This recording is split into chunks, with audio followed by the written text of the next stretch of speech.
It's more than just your output, more than a bike. When you hear your shout out, you know it's all right. Put on your magic pants and let's go. We're cruising into the power zone. Clip in, set yourself free. Come on and take a ride with me. Know what you need to know and what's it all about.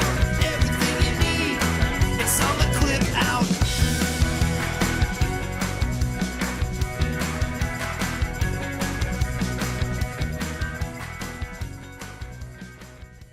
Welcome to the Clip Out Podcast. This is Crystal O'Keefe. And this is Tom O'Keefe, episode 331. There you go.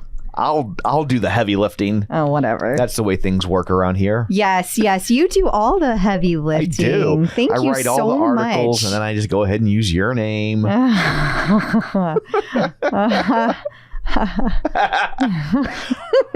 All these years, I've been taking the rides under the leaderboard name Clip Out Crystal.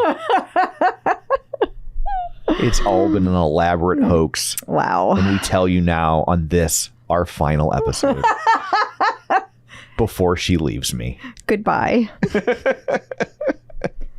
What a day it's been. Yes, it's been a day. So nothing bad life-wise that I'm aware of. No. I've just had an ugly time of it at work lately. So, but we should thank everyone that participated in our book club. That was so much fun. It was. Thank you to David Miller, first and foremost. Yes. Because he wrote a book and then participated in our book club. Our first one. Yep. He was gentle. It's nice. It was. On your first one, I've been told. And but that was nice of him to participate because we've never done one. We didn't know if anyone would show up, and people did. So that was great. And we had a good time, hung out with him for an hour or so, just talking about his Peloton book and whatnot. And then we also took all the potential books, wrote all the names down, we put them in a hat, and then spun a wheel. Yes. And we have the next book up for bid is Don't Forget to Write by something Fino. Sarah Goodman Confino. There we go. That's what I said. Yeah. And the next book club meeting will be November 14th at 7 p.m. Central. And I really also wanted to say thank you to Tina Freiling because she did all of the work putting everything together for the book club, and we really could not have done it without her. Absolutely. And I should say, not to cut our gratitude towards Tina short, but I'm going to. Okay. But in our hearts, we're still gratituding. You said tooting. Tooting. So, I also want to point out, as of this recording, I don't know if this will still be true by the time it goes live, but as of this recording, that book is currently on sale on Kindle for $4.99. Ooh. And you get $3 towards other like Kindle Select reads. Wow. So just I wonder if that's just because of Amazon Big Deal Days. I think it's because they know we selected it for the book club. Oh, well, yeah, And we do have that amazing partnership with Amazon. They're just trying to piggyback on our success. Of course. Amazon. Yeah, I know. Talk about doing the heavy lifting. Or just carrying Amazon across the finish line. So, but yeah, so if you're interested in participating, you can pick up that book for your Kindle pretty inexpensively right now. Yes. So, put a little hustle in your bustle.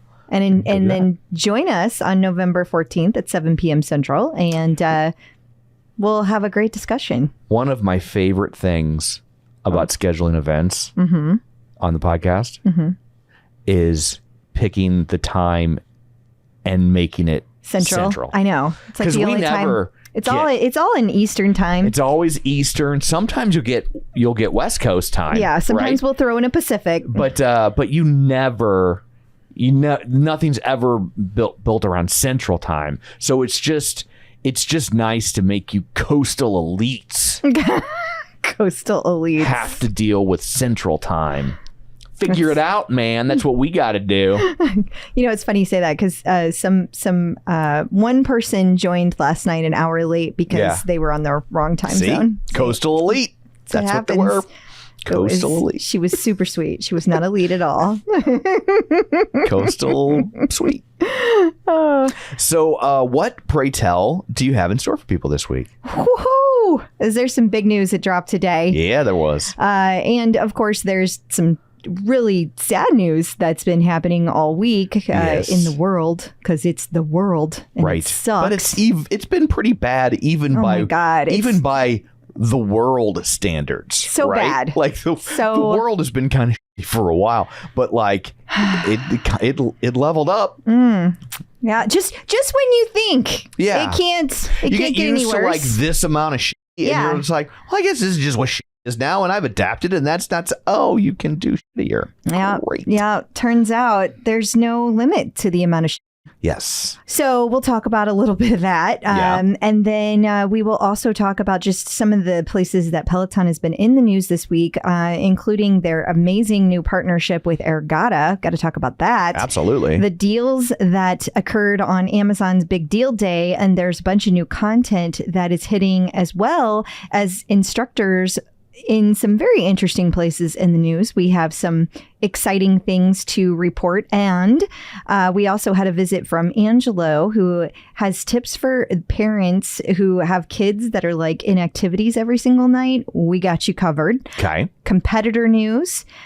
We have our TCO Top 5 and, of course, our birthdays. Awesome. Well, before we get to all that, shameless plugs, don't forget we're available on Apple Podcast, Spotify, YouTube Music, I think we're supposed to say. I don't know. Because they're pushing everybody there instead of Google now, right? Right. And tune in iHeart. Wherever you find a podcast, you can find us. While you're there, be sure and follow us so you never miss an episode. Maybe leave us a review. It's super helpful and greatly appreciated. You can also find us on Patreon at patreon.com/theclipout, where if you sign up, you can get these episodes ad-free. If we get them early, you get them early. Also, we have a free level. All the book club stuff is operating through Patreon. Lots of people have signed up recently for the free level, so thank you. That's great to see.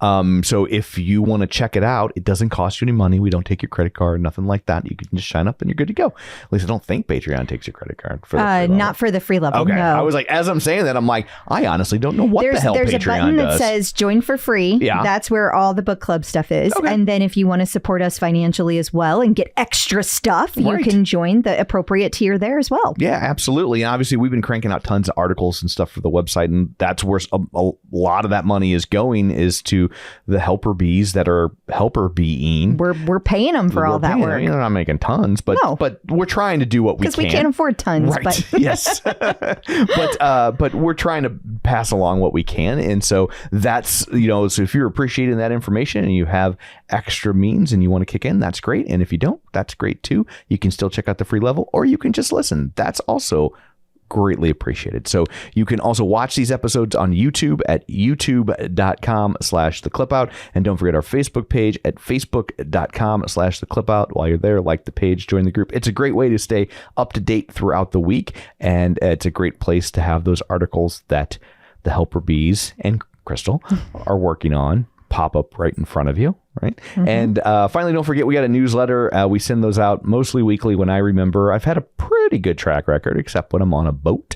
And you can sign up for that at our recently redesigned and beautified website. it's so pretty. theclipout.com. So there's all that. Let's dig in, shall we? We shall. Peloton in the news. It was announced this week that Peloton, I guess it wasn't announced. I was like, announced? It really wasn't announced, unless you count our article as an announcement. That which was in I our... do. Yeah. I do. Well, we have amazing tipsters. We do. Is the thing. We and do. People are on the... So when you guys see stuff and you're like, is anybody else? Tell me. Yeah. Tell me. You never know. You might be the first. Yeah. Err on the side of caution. But Peloton and Ergatta, I always think of the Police album, Ergatta Mandata. I didn't know that was a thing. It's Zenyatta Mandata, but that's what I think of when I hear Ergatta. But Ergatta have a partnership. What? I know. That is crazy. It is crazy. First of all, it is the first time that we have seen a partnership revolving around the row.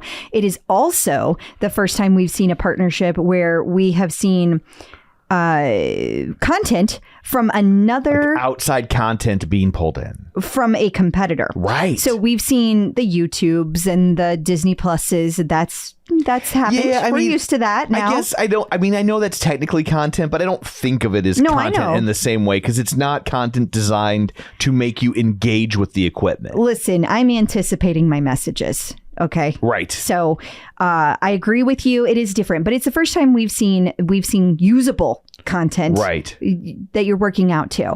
It's also interesting because it's the first time we've seen like they're using Ergatta graphics, right? Like it's not Peloton graphics. Right.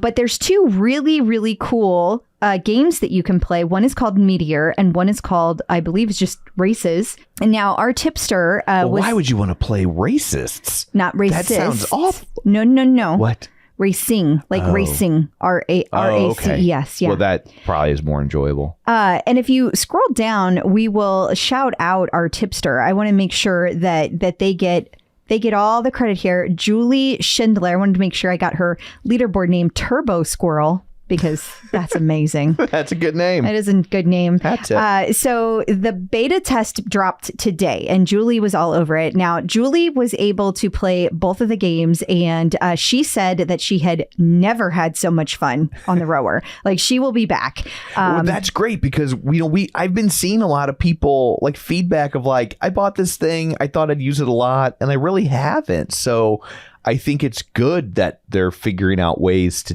do stuff like this. Yes. And I also have, she also mentioned that it seems a lot like Lane Break from the vantage point of it's a video game and you're following direction, but it moves super, super fast. And you can also, the races one, you specifically are racing other people on the leaderboard. Oh, okay. Now, those who are the hard driving, super serious rowers, they are already, it's been 6 hours. Right. They are already calling out the fact that if you have an Ergatta and you have a Peloton, how do I say this? How the measurement for the output is done, those are completely different on the two different machines. It's not apples to apples. No. Right. So in theory, according to this person who I do not know, and I am only going by what they are saying, I have not validated this We're just quoting random internet stranger. What could possibly go wrong? Right. Yeah. Exactly. They say that Ergatta will always be faster because it's a water rower and blah, blah, blah. There's a whole bunch of modules and things that make it faster. I find it fascinating that it's cross-pollinating like that, right? That like, I did think until you just said words. I thought that it was like, oh, well, Peloton will be siloed over on Peloton stuff and Ergatta people will be like, they just cut and pasted the code and pushed it out. No. It's fascinating that they're linked. Yeah, it's also fascinating to me. You know, we heard from Peloton that when they rebranded, they specifically said you are going to be seeing Peloton in places that you have never seen Peloton before. Right. Boy, have they delivered on that. The Michigan brand, the Michigan I've seen Peloton in Michigan. I'm just skipping right over it, guys. Then you had the partnership with Lulu Lemon. Yeah. And you had now this. Like, these are big things. It's a big thing because their two most recent partnerships are with ostensibly competitors. Not only are they with competitors, they are siloing in a way, right? Like it's all about content creation. Right. And so everything that is happening, the Lululemon partnership, the Ergatta, the Michigan bike, all of it is still going back to the roots of what Peloton does. The Michigan thing is about creating bikes. Right. The Ergatta thing is about creating content for the row. And the Lululemon is about Lululemon making the clothes and Peloton making the content. Right. Like this is a big deal. And it really, I wish a lot more people had heard our book club meeting last night because we had quite a deep discussion on the history and the future of Peloton, where things are going. People have very differing opinions on all the things. And if any of this is good. Yeah. And so, by the way, that entire conversation will be up on our Patreon page for members who join the community. You will still be able to see that. We recorded it.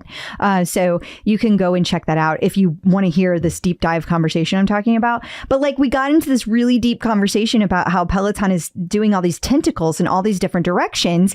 And the part of the premise was it's concerning to some people because they're in so many places. Like, are they stretching too thin? And my feeling is personally, they're not spreading.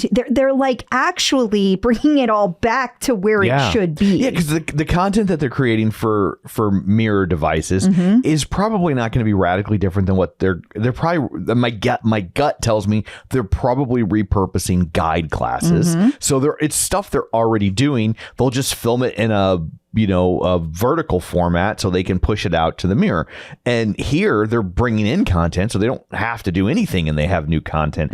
So here's where I'm trying, what I can't wrap my head around with all of this.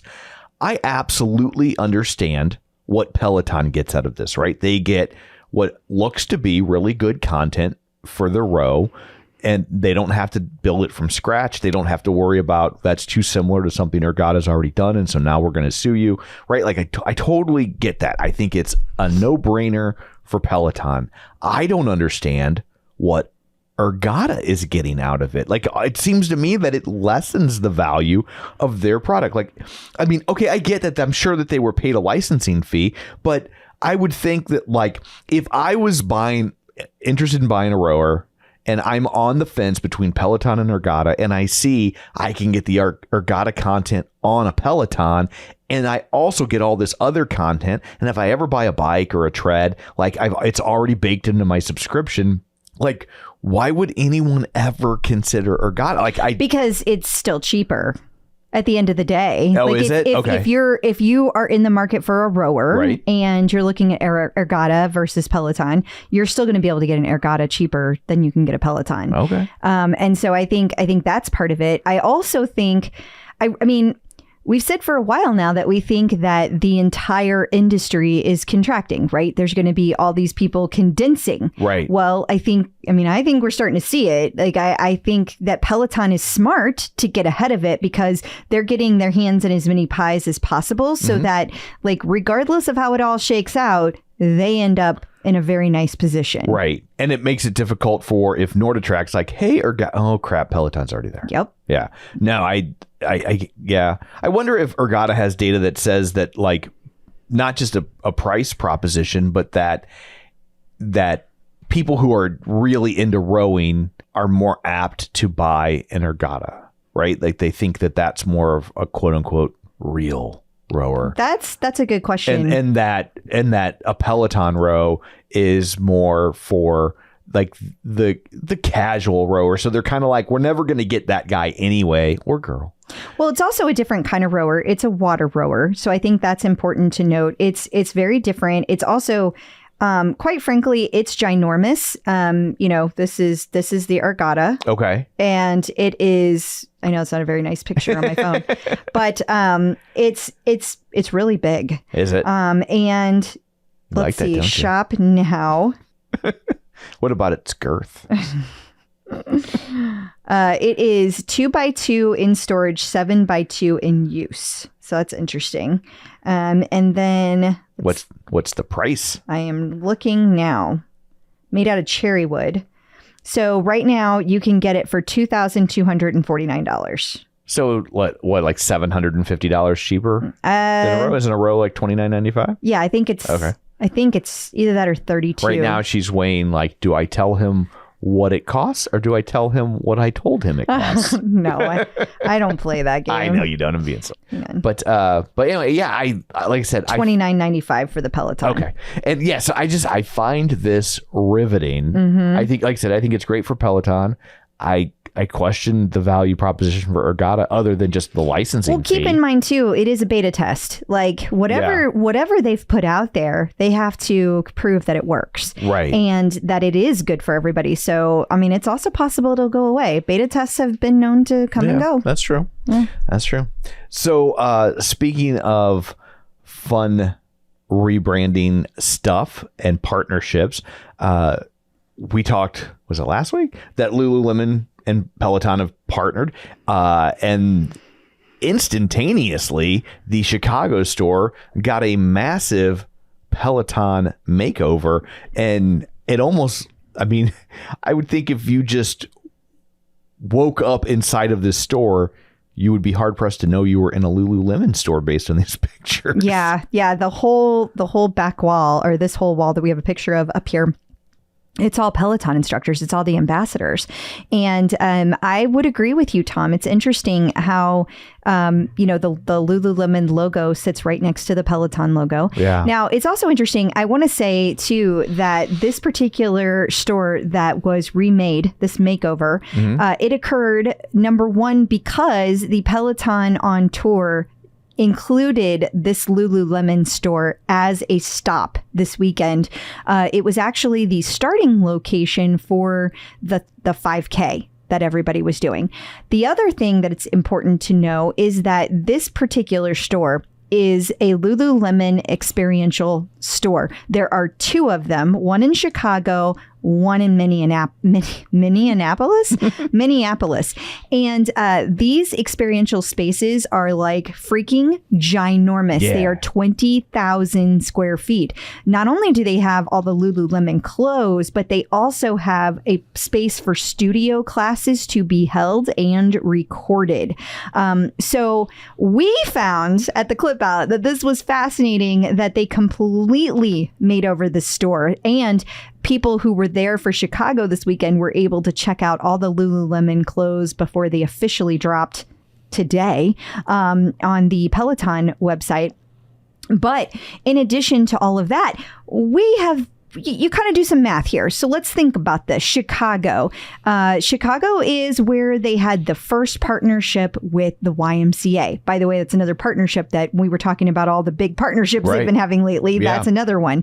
So first of all, that's where this big partnership took place. Then this Lululemon experiential store, we checked out the one in Minneapolis. One of our other tipsters, Mark, went to the actual store. They had not done anything to the Lululemon store in Minneapolis.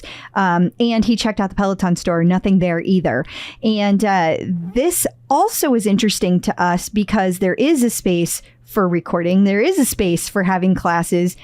I'm not saying anything will happen with it, but our minds just wondered at the possibility. It's hard not to think that moving forward, they use Lululemon stores across the nation for their Peloton on tour stops, when assuming they're going to do this annually, right? Assuming, yes.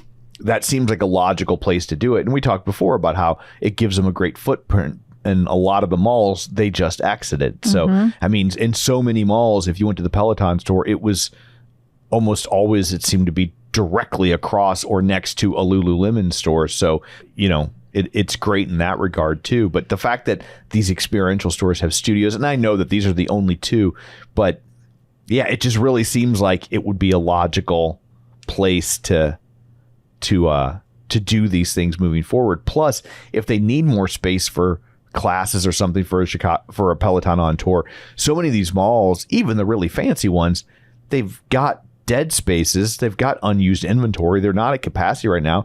They could Spirit Halloween it and just be like, hey, give me this space for 4 days, and so we can throw in some bikes and do classes or treads or whatnot. So I definitely think it's super, super interesting. So absolutely, we will be keeping a very close eye on this, and would love to hear anybody's thoughts about it. But if you get a chance to go check out the store in Chicago, it is gorgeous, and you absolutely should. Peloton is giving away a tread. They sure are. One person is able to win.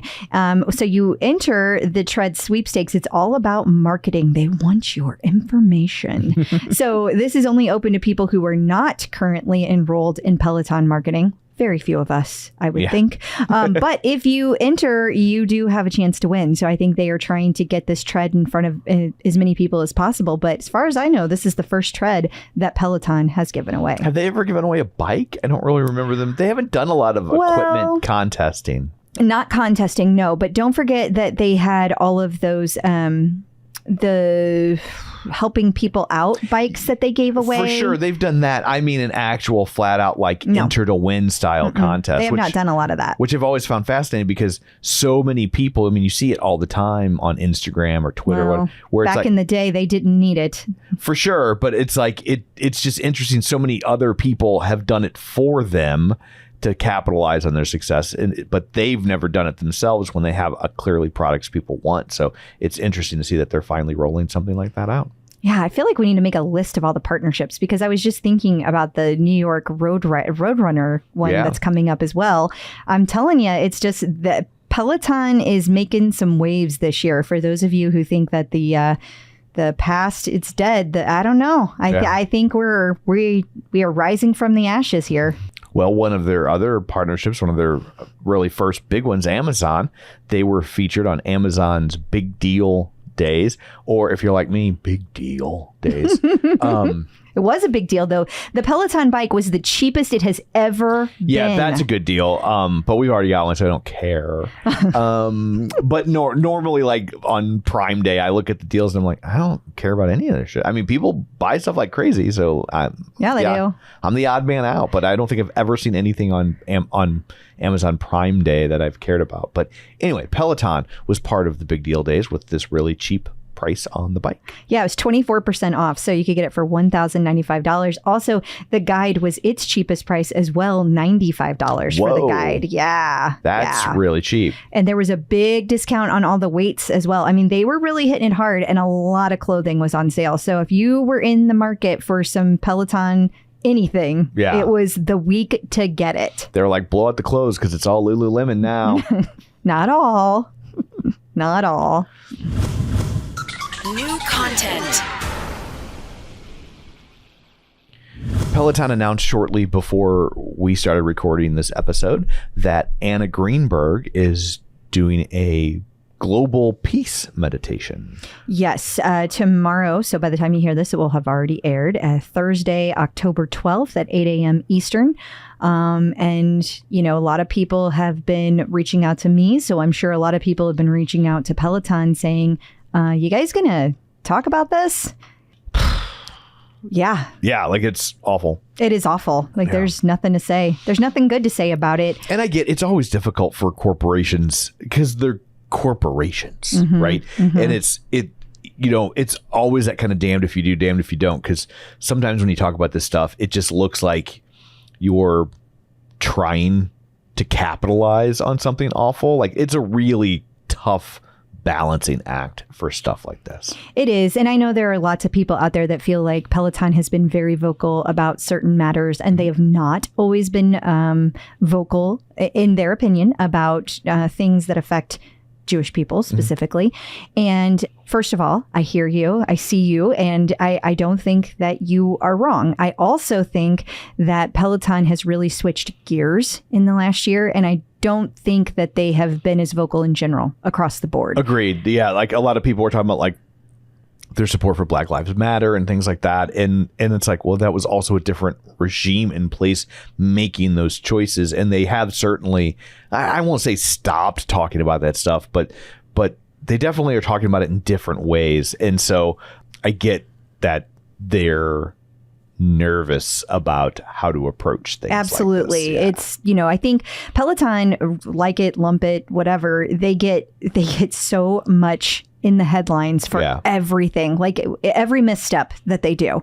And so I'm sure that there was a very long conversation with many people involved, probably that make more money than we can ever think about, in one room discussing how best to handle this.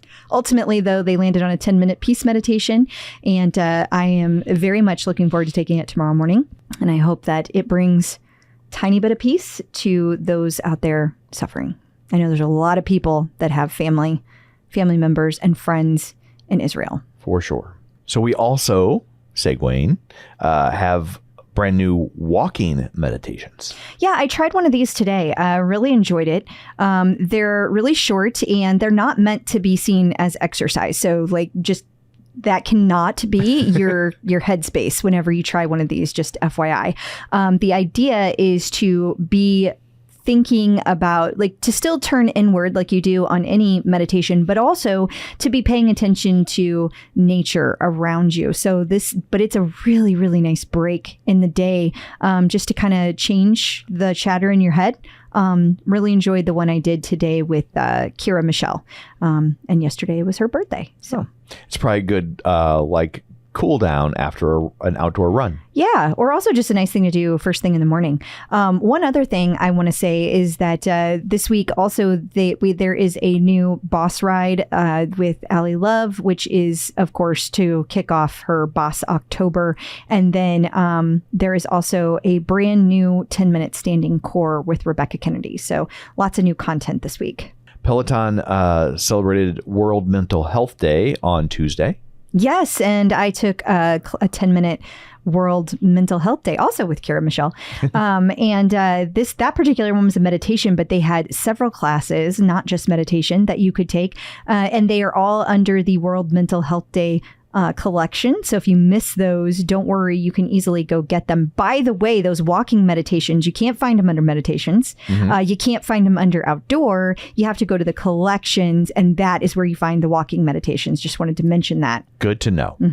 And coming up after this, we got instructors in the news. We're going to tell you which instructor got engaged. So stick around.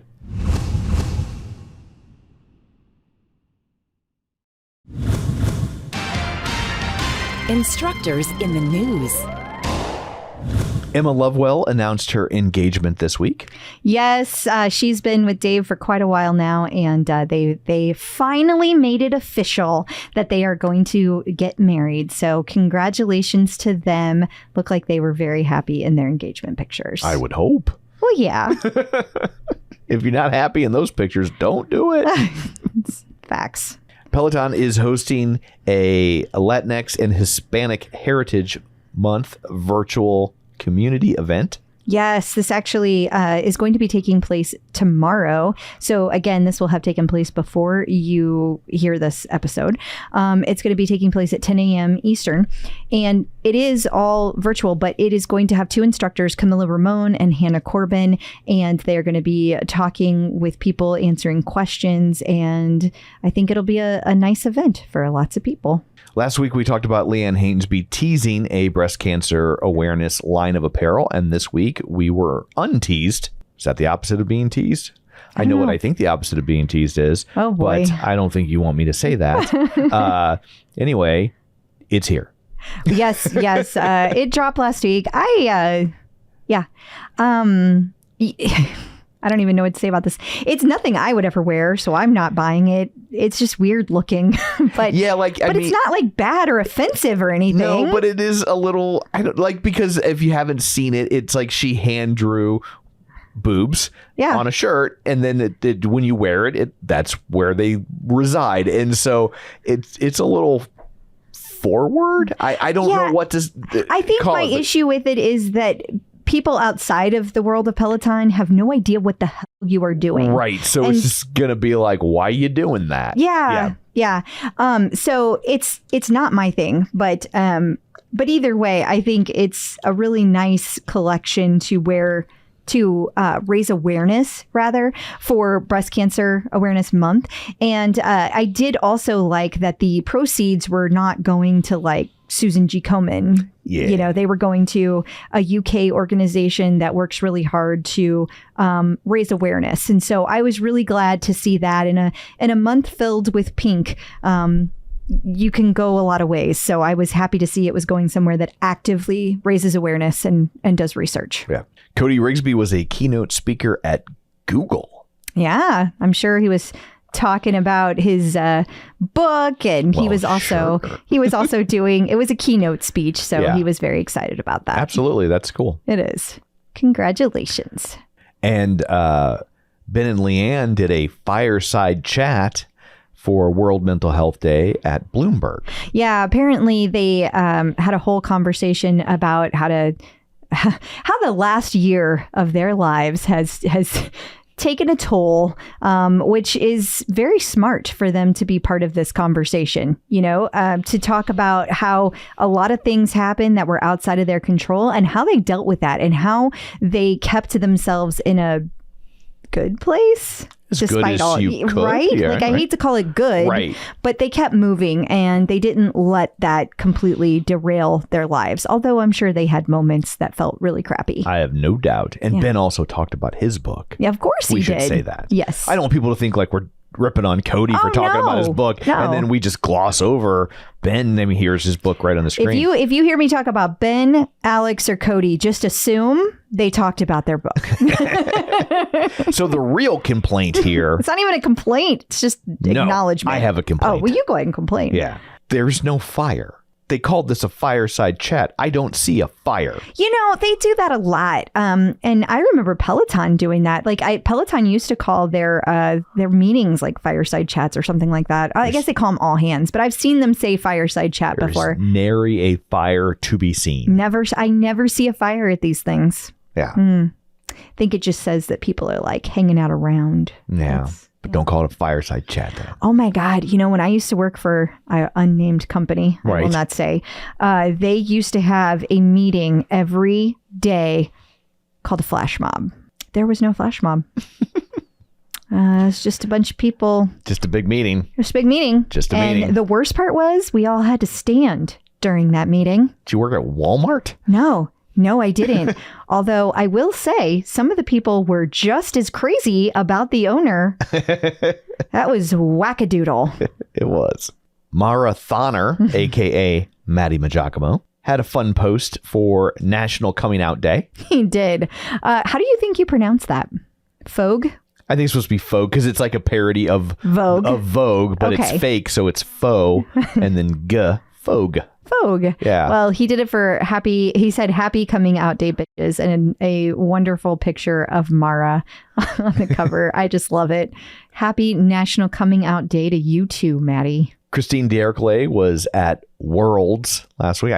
World Championship. There we go. World Championship. It's like this big long name. I don't know. It's really hard to follow bike racing. I have tried. It's crazy. But anyway, she was there and she did wonderfully. In fact, in every single event she did, she placed. She got a medal in everything. Nice. There were silver, there were bronze, but she placed in everything. And if you scroll down, I think that she even shared the full list. Yes, 3 silver and 2 bronze. Wow. Awesome. Is bronze the plural of bronze, or should I say bronzes? It says 3 silver and 2 bronze. I think it's a plural, just like silver. I was just asking. Yeah. I don't know. I'm like, I honestly don't know. I'm not even being shitty this time. I'm pretty sure it's just like silver. Right. Because that's the way she worded it. But I would say silvers. Like, but I don't know. I mean, no, you say 3 silver and 2 bronze, just like she did right there. Okay, I don't know. I'm just telling you what I would do. I'm telling you how it is. I don't know. I've never won a medal. You can't expect me to know these things. I've never won a medal either. I've never won anything. I haven't either. Except when you said yes. Aww. So there. We were happy in our engagement pictures. Yes. We're still happy. Are, just for the record. Yeah, just for the record. I just want to start that rumor. No.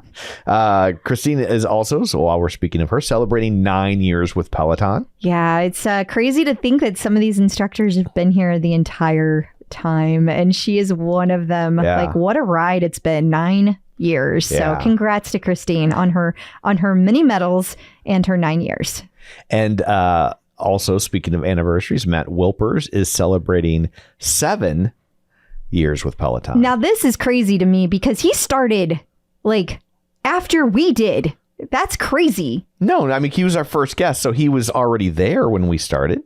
Okay, but after I started Peloton. Okay. That's really what I meant. Like, so that's like, after you did, not after or we did. Okay, fair. That's fair. But like in my mind, he's still a new instructor. Yeah. Like I need to let that go. It's like when you have that like a kid and then you don't see them for a long time and then they're still a little kid and then you see them and they've grown like to 6 feet tall.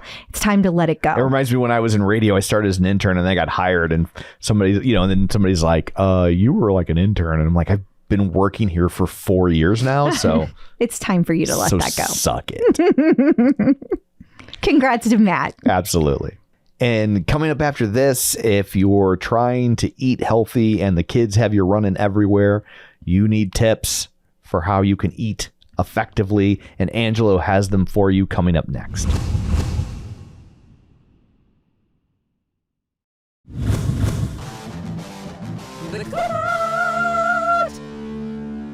Joining us today via the magic of ZoomTube from MetPro, it's Angelo here to answer your fitness and nutrition questions. Hello. Hi. Hey guys, thanks for having me back. Well, we're glad you're here. We have two ladies who they're not teachers, but it is back to school related. Angie Brewer and Jessica Treat both have kids that have tons of evening activity. So Angie is worried because she has less time to prep and eat dinner, and her husband and the kids, they want fast food every night, but she wants her pants to fit. So she's looking for quick dinner prep. Now, Okay. Jessica is slightly different, but we're on the same page. She's looking for how to wire her car to store a mini fridge so she's not eating crackers and warm fruit every day. Well, of course, let me get my engineering schematic and explain how to wire your car so that you have a mini fridge. Excellent. Perfect. You know, in the 90s, they had like the Ford Explorer Eddie Bauer edition. I remember that. Maybe now we can hit like the Ford Explorer Maytag edition. And remember the car phones? Yes. Remember My those mom giant had- bricks that Yes. you bring out and Mounted. you like. Yeah, my mom had one of those. It was like, You know what? They have all those coolers too that you can literally plug into Yeah, They but do. there's no cigarette lighters anymore. So what do you even no, a plugging lot it of cars into? have like Good. power sources that are like that. Oh, okay. And especially like a minivan or an SUV. Yeah. I think our CRV has something like that Oh, in really? the back. Oh. Yeah. So I do think that they're out there. And some cars these days just have straight up regular Edison outlets. Well, there you go. She can now we got the wiring down. Yes. So now Got it's the just wiring food. out of the way. Just Okay. the food. So for both Angie and Jessica, and I think whichever one was the one that had the family who wants fast food in the evening, you're not going to like my answer, but it is the right answer. That didn't sound very kind. I'm trying to have a modest and humble heart, so I apologize for that. But I think there is some deep truths to this. You have to prep those meals because you're right. It is not going to go well if you're hitting the drive-thru, if McDonald's and Burger King is on the way home every night. And so you want to nudge and encourage your family to gradually adopt healthy values and nighttime eating habits along with you. But until that happens, you got to food prep. You just got to food prep so you have your own thing. Now, that is not to say that you cannot judiciously order something on the menu. But I'm not going to tell you what to order because that just is not going to go well. That needs to be SOS, emergency situations. If you want this to work in a meaningful way on a day-to-day ongoing basis, you're going to have to just prepare those meals. So there is good news. The good news is you don't have to find this magical 45 minutes that is missing from your schedule to do this every day. What I want you to do is just take 15 or 20 minutes every 3 to 4 days and prepare multiple meals ready to go. Or another way you can really cut down on food prep time is to cook in bulk macro. If you've heard any of our segments, you've heard us talking about this before. There's a way we train all of our clients to meal prep, and that is cook 1 or 2 different protein sources, whatever you like, but cook it in bulk, put it in a container in the fridge. Then do the same thing for your slow digesting carbohydrate. When I say slow burning carb, think of brown rice, sweet potato, oatmeals, things like that. Hearty carbohydrates.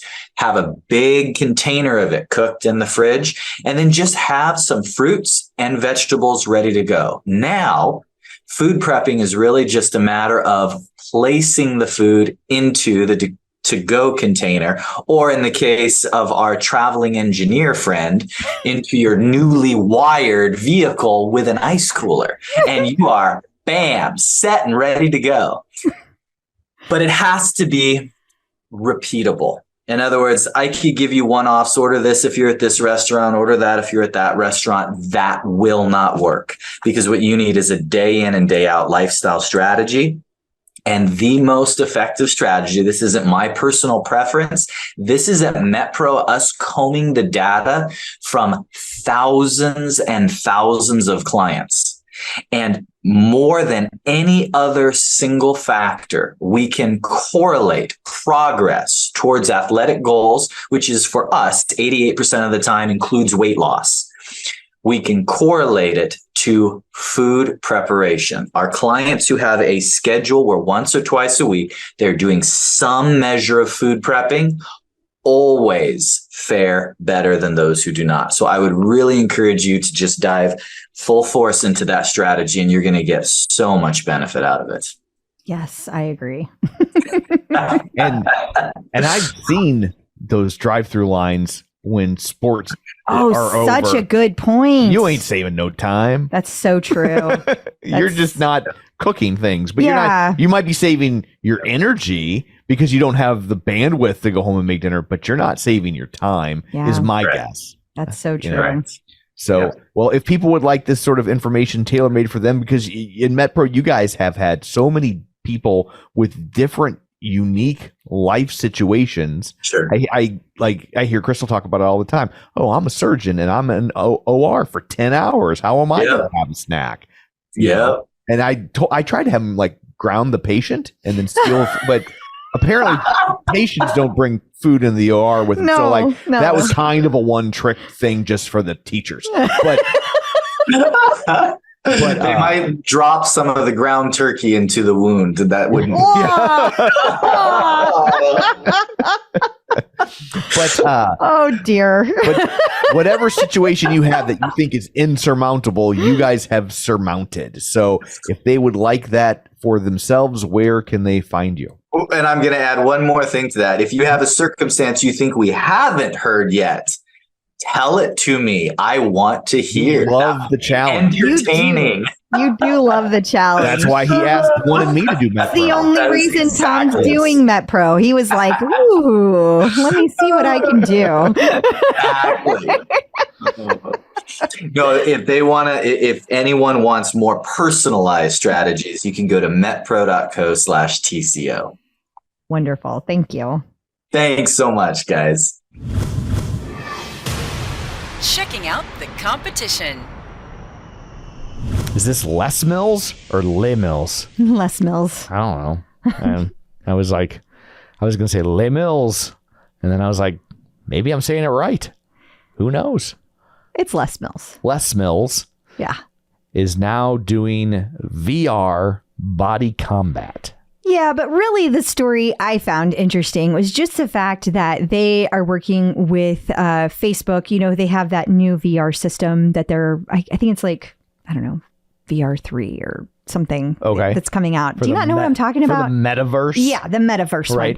one. Well, that whole system is like pretty forward thinking, and that's what this game is for. Okay. And when Meta did their big launch, they actually used this as one of the signature classes or signature games, I guess you would call it, that you could use as an example for what you could do with VR, like what is possible to do with VR.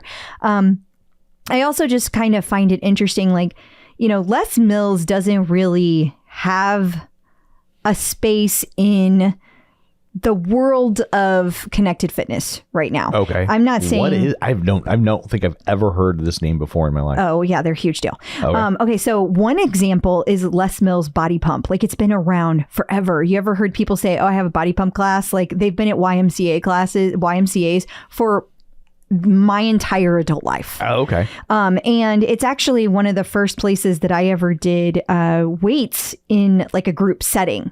But they did it based to music, and they're good workouts. They're really good workouts, but they're all based with workouts with weights. Right. And I just thought it was interesting that they don't have anything really out there with connected fitness, like I said, and this is really their first entry to that. But I think it's noteworthy. I think that I am surprised that Peloton is not the first to get out there in this XR world, this VR world. Not on the other hand, I will also say it's probably best that Peloton is not. I was thinking that because that would be a new piece of equipment and they're not really ready for that. And I think that would be stretching themselves too thin. I agree with to try you. and do something like that at this time. I think, and honestly, based on some of the partnerships we're seeing, I wonder if the current thought process is let somebody else figure it out and then we'll license it. Well, if that is what they are thinking, I am on board with that. I approve. Check. Not that they care. But yeah, I think that would be really, really smart. I felt like it needed to be talked about because this is something I would totally play. Like, Yeah. This looks fun. And I love VR games. Like, You do. Like the one that Brian has. I wish that it worked. But I really enjoy all that stuff. Well, that's the big problem, right? Like they're really cool when they're working, but they seem very buggy right now. They do. It's still very early in the VR world. Yeah, for sure. Peloton artist collaborations. Not unlike the last topic. I don't know how to say this either. Well, I just assumed it was called Feid. Feid? Maybe it's Fed. Fied? I don't know. It's We're old, man. Feid. We're old. Yeah. But this was also so this artist was part of Latin Hispanic and Heritage Month. Well, how do you say it? Well, I would think you're supposed to say Latinx Hispanic Heritage Month. Thank you. There's too many words there. It's a lot of words. LHHM. It's That's part of that. quattro words. And the thing is, this was a very, very big deal. It kind of just quietly happened. Right. But he came into the studio to be part of the class, but he didn't just hang out and like take the class. He also taught the class alongside Camila. And then in addition to that, they also gave him a custom bike. Like his color is green. Okay. So the entire studio was bathed in green, his color. Yeah. And then they made a custom bike in his custom color. And then he got to take it home. Oh, nice. Like, I think that's a pretty, I think going back to, again, the partnerships, right? Right. I don't know if this bike will ever be for sale, but I will tell you this, it doesn't look that far off from the color that they originally teased back in the day whenever they first dropped that there were going to be different color bikes. Yeah. This color is real similar to that color. Well, that makes sense. Yeah. What else we got in store, Peloton? Yeah. Got some stuff up your sleeves over there. I also wanted to say that they put this class on TikTok, which is a first for Peloton. Oh, as yeah. well. I saw that too. Like I saw it in the headline. I don't do the TikTok, but yeah, that's very interesting as well. Very, very. I've been seeing more and more of that. I saw a thing the other day that they had cut up Mean Girls into chunks and were putting it on TikTok. That's fascinating. And well, especially because they don't have to pay them because there's no agreement for posting movies on TikTok Yet. So that'll be coming. They got no residuals in the middle of all the negotiations and the strike. They're like, good job, guys. Yeah, it's smart. Yeah. But that's not what Peloton is doing. Yeah, no. They are not doing that. But interesting. In case you missed it. Okay, it's the TCO Top 5. Let's talk about this. We post on the interwebs, and then you tell us what you think the best classes of the week were, and then we read them back for everyone that didn't suggest them to give them a shot. There has to be a more succinct way to say this, and one day I will find it. One day. Yeah. We'll keep hoping for that. In the meantime, your favorite Peloton walk this week came from April 9th of this year. It was a 45-minute gospel walk with Kirsten Ferguson. And this is part of her Intention Setting Sunday series. And Eric Grantley found that the class really resonated with him. He said that her affirmations during the class were so uplifting and her revelations about her injury really hit home. Then we had a 5-minute core class with Robin. A couple people mentioned this one. Stephanie said, Robin's 5-minute core class from 10-2 was so awesome. She has a new go-to 5-minute core. And Diana Kerr agrees. She took it 4 times last week. Then we have the favorite Peloton ride. This one was a 30-minute pop ride with Leanne Hainsby from October 5th. This was for breast cancer awareness, and it was a commemoration ride. Obviously, Leanne has had, we all know about Leanne's journey, but she spoke about it this entire time. And this was a place where anybody who had been impacted by breast cancer could feel less alone and more supported. Michelle Lee said that the class was beautifully cathartic. She's been sick for 2 weeks, and this was her first ride back. She lost her best friend in 2005 to breast cancer, and this ride was to remember her while honoring Leanne's journey. Tears fell, but what a great ride it was. Aw.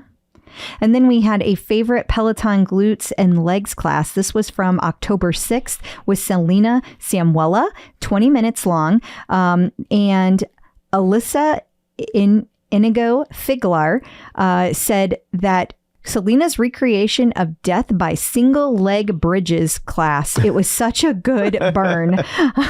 It was a new but a remake of a retro classic. And then our Unstackable. This was from October 7th with Matt Wilpers, a 45-minute Power Zone Max ride. Maggie Craig said 6 15-second Zone 7 intervals at the end of the ride pushed our limits, and the ride was beautifully structured. VO2 maxed out was the name of the game. Playlist was perfection. Wow. That does sound brutal. Do not want to stack. Do not stack. Thanks everyone who sent in all of your recommendations. A lot of great classes to choose from there. Peloton birthdays. And finally, we have one birthday this week. It's from a former instructor. People who have had their Pelotons for a long time will remember this instructor. He was maybe their first breakout Peloton instructor, arguably. Stephen Little has a birthday coming up on October 18th. Happy birthday, Stephen Little. And past guest. Yes. So coming up after this, we're going to talk to Laurie Condon. She has a book and is a avid Peloton user. And you actually got a chance to read her book. I did get to read the book. And at the time of this recording, I had not yet read it. But since then, I have. You've done your homework. I have done my homework and I really, really enjoyed the book. So definitely check it out. It is a great story with a really, really, really nicely done ending. And it is in the wheel hat to be in the book club. It is. So it is. Keep your eye out for that. So we will talk to her coming up next.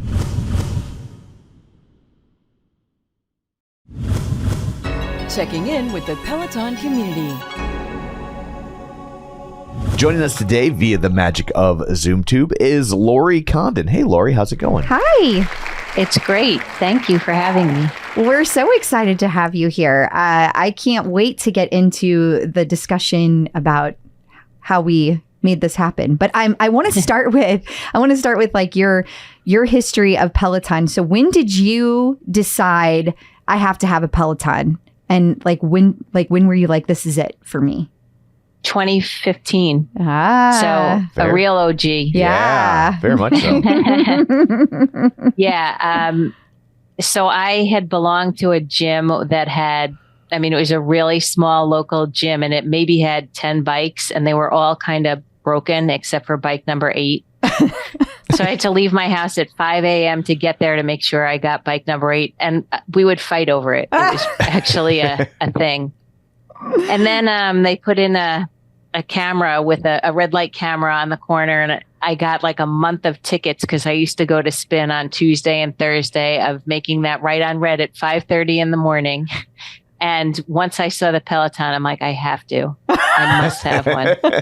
So that's really how it happened. And I fell in love right away. Oh, so did you keep going back to the gym, the spin Never. Studio?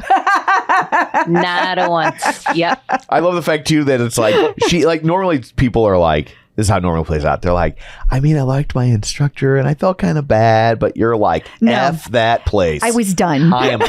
They were dead to me. I did. I really liked the instructor, but his daughter ended up tutoring my son, so I felt like I still was loyal. Yeah, in that that's regard. true. But I had Yeah. an extra hour of sleep and no broken pedals. It was great. Yeah. No, that's a really good point. Okay. All right. So now, have you had fitness in your life the entire time? Like, are you like a lifetime fitness person? Or are you somebody like me Yes. who, okay. I had a feeling. So I was a runner from like probably 13 to 41. And then my knees were just, I had piriformis syndrome, ITB, and I was panicked that I wouldn't have fitness. And I found spinning as a next, a next activity. And then once I started spinning, I loved it. Oh. So when the Peloton came out, again, it was risky. Like it was a Kickstarter. Right. And I remember the whole thing, but I was like, I have to try this. This will be mine. Yeah. So do you still have the same bike after all these years or have you moved on to a Bike Plus or? I have the same bike. Wow. I know. How many miles that puppy got on it? Well, I will tell you 3,150 rides. Congrats. I don't know how many miles, but so as an OG, the classes were not 20 minutes. I know. Yeah. I know. I took many I was like a 60, 45 minute. 75. Yeah, totally.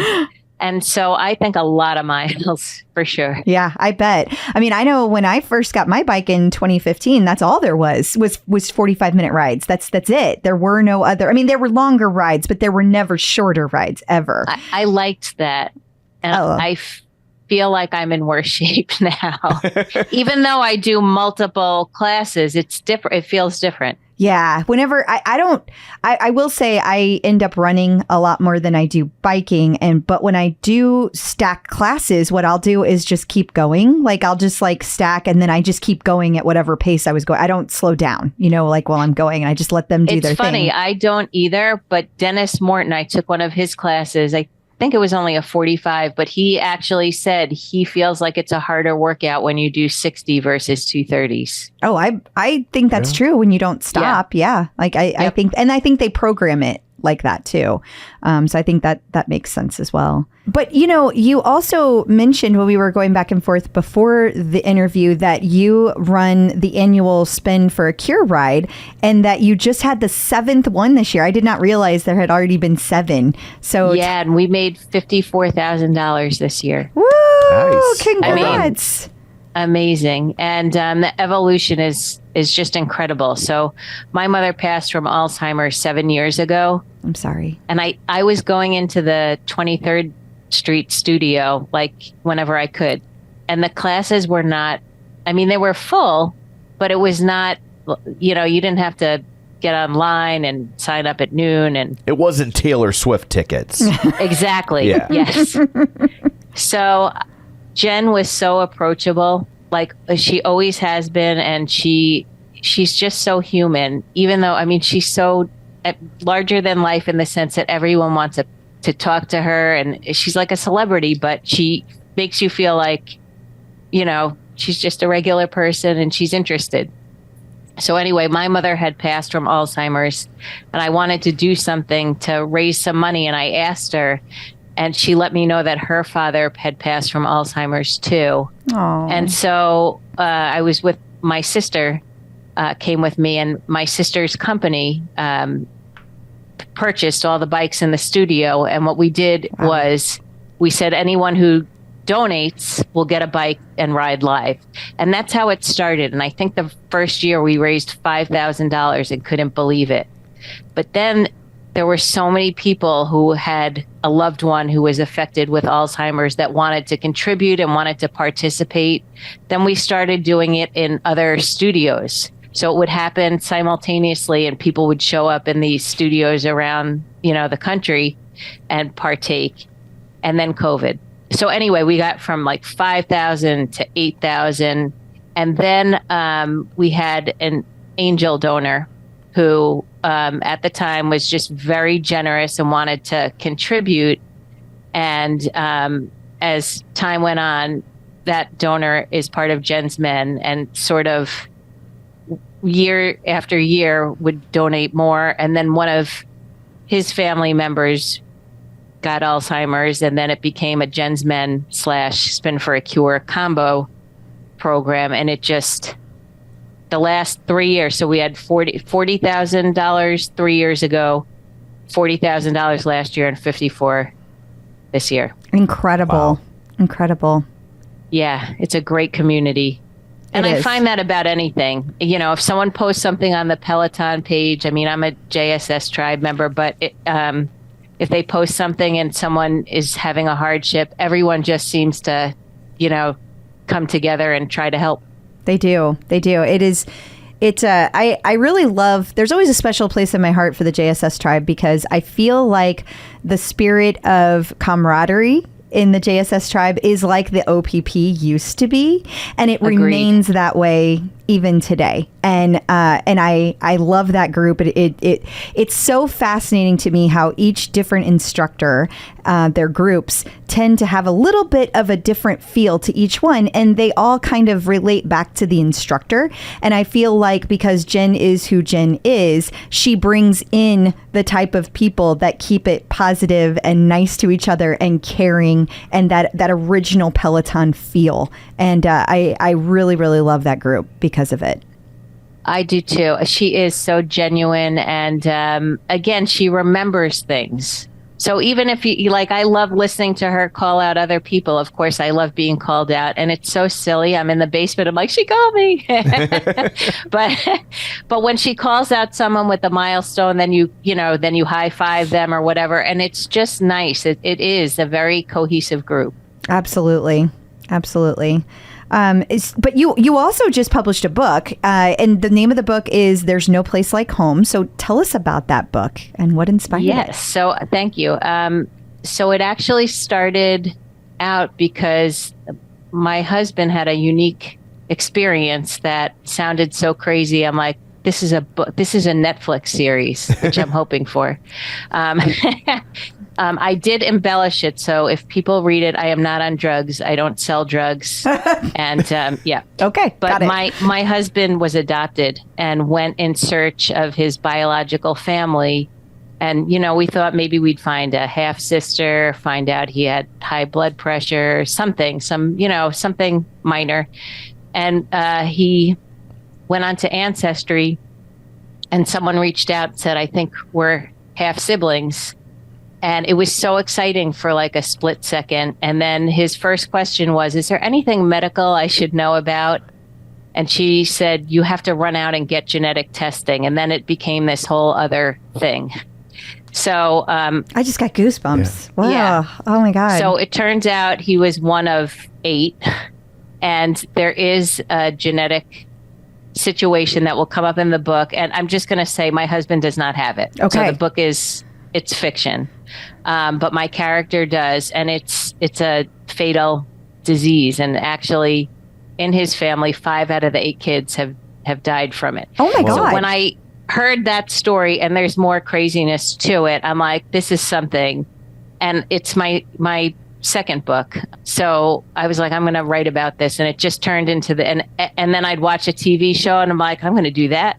Then I'm going to do that. And so I just came up with ideas. So there's a lot of stuff that are made up, but I will tell you, even some of my closest friends are like, do you sell Adderall? So anyway, do you sell it to your son's school? So there's a whole, so the book is really about the relationship of the husband who's in search of, he's looking for his family, and the wife is kind of having a midlife crisis and trying to figure out, because her son is leaving the nest, and she starts dabbling in drugs.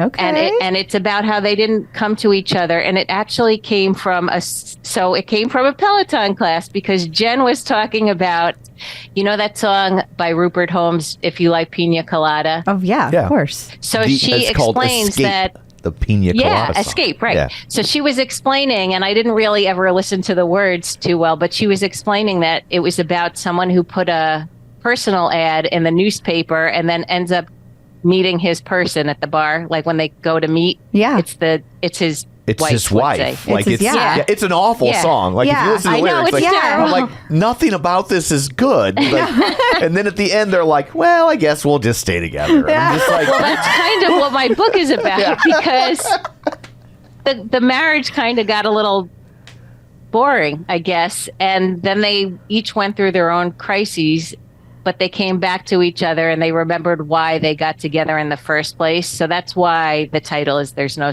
Place Like Home. But it literally, of course, it was a Jen moment that got me there. That's amazing. Yeah. I should send her my divorce journal. Yeah, you never. That's some. Yeah, you should. Some craziness. That'll inspire some stuff. Yeah. Now you said this is your second book. We will do that. Yeah. I can do that right after this. So what was your first book about? My first book was called Everything is a Big Deal Until It's Not. And it was about how crappy it was turning 50. Okay. Okay. No, actually, the reason it's called Everything is a Big Deal Until It's Not is because every phase in your life seems so paramount until you get through it, and then it's no big deal. So, going into high school, getting your first job, falling in love, getting married, having a kid. And I was turning 50 and I was just having a hard time dealing with it until I started writing and talking to people. And then I thought, it's not a big deal. So that's what that's about. Awesome. It created a lot of dialogue for me. And I think when people talk to each other, it somehow validates your feelings and then you just move forward. Yeah, no, I agree with that. Talking about things and hearing other people's perspective is super helpful to dealing with whatever you're dealing with. You were saying before we started recording that you feel like you dream your books. I was like, please, dear God, I hope it's not true crime. No, it is not. But I have been dreaming of my next one, and I have started writing it. Anything you would like to tell us about your next one that's in the pipeline? Because since I don't know how it will end, I won't give anything away. That's fair. It's really, it's about the sandwich generation, which I feel I'm a part of. I had elderly parents that I had to care for while having really young kids, and so it will be a novel, and my character is kind of trying to figure out how to navigate that. Yeah, that sounds fascinating. There are a lot of people in that situation right now. It's definitely a thing.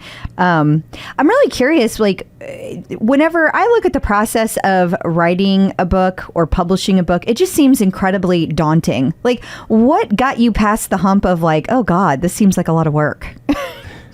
Yeah. So first of all, I think what got me past the hump is I didn't know how much work it was. So Okay. It's like this show. Yeah, that's how.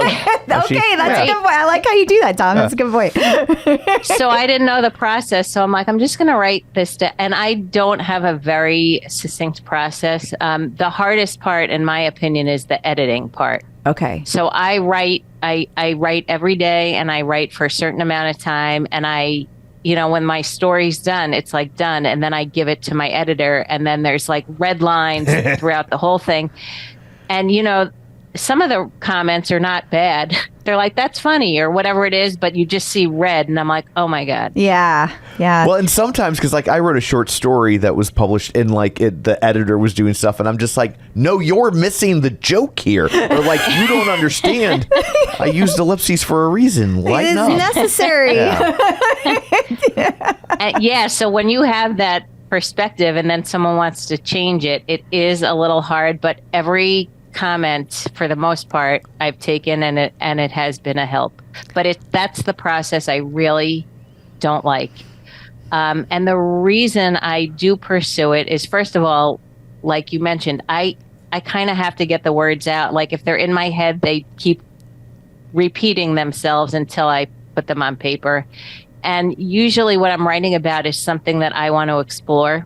And I feel that, the best part, I hope one day I'll be a bestseller, but even now when I do a book club or an interview or whatever, the conversation that it creates is so fascinating to me. I love to hear other people's perspective on what I'm talking about. It's something that's in my mind. Yeah. I know this is not what you're thinking of, but it always cracks me up whenever I hear people talk about, especially literature, and they'll be like, well, this is what this meant, She hates that. She hates it so much. Oh my God. When people are like obsessed with like the red shoes, I'm like, maybe she just was wearing red shoes. Like maybe they were really just could be red. I think a lot of times, there are certainly books that are written that way, but I think a lot of times there are books that aren't written that way, and then people apply all this stuff to it, and the author's over there going like, absolutely, totally that smart. It was a metaphor about man's inhumanity to man. Yes. There's a lot of art like that, like cerulean blue. I'm like, maybe it's just blue. Right?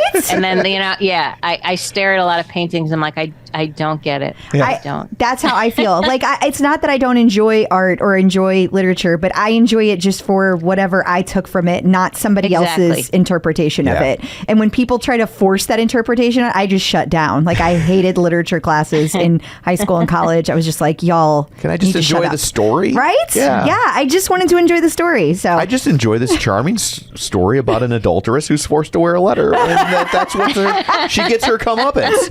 Am I missing the point? I mean, there are things you should talk about within stories. There are points to them, but like, have you ever had that happen to you where somebody's talking about your book and they like put this thing in there that you had never meant it to be? Has that ever happened to you? Not necessarily that, but when I, like for the first one, you know, I thought these things that I was noticing about what happens when you age were so horrific. And then people will counter with things that are happening to them. And I'm like, wow, that's really big. Like one so up I you. was like, I'm not that bad off. So, so it is funny. You know, this one is so new. It came out on July 13th. I mean, I, of course, read all of the reviews, but I think what I'm so happy about and reading the reviews is that people are getting the message. You know, it's about the journey of a relationship. Yeah. So it's not always, you know, you get married sometimes in your 20s and you don't think about things that could potentially happen, you know, and how you're going to handle them. And, you know, especially in today's world, people sometimes walk away without trying. Yeah. And so this is about the fight and the desire to make it work. And I, you know, that was kind of what I was trying to convey. Okay. And sometimes you try longer than you should have. Yeah. Possibly. For sure. Yeah.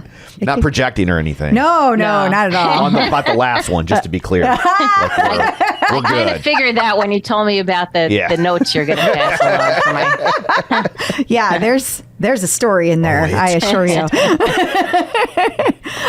So getting back to Peloton, I want to talk about that a little bit. What is your leaderboard name? It's really exciting. It's Elle Condon. Okay.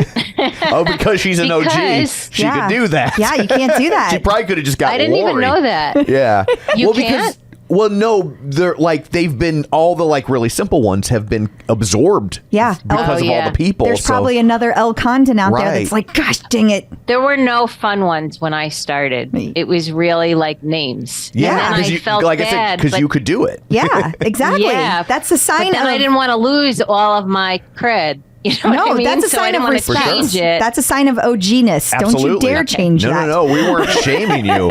We were celebrating you. Exactly. Like that, exactly. Like a simple leaderboard name like that is ungettable. Yes. Now. Because they got to put numbers on it. Yeah, they got to put numbers. Anybody with the last name Condon whose first name starts with an L, like there's got to be hundreds, if not thousands of them now. Yeah, exactly. Right on. Yeah.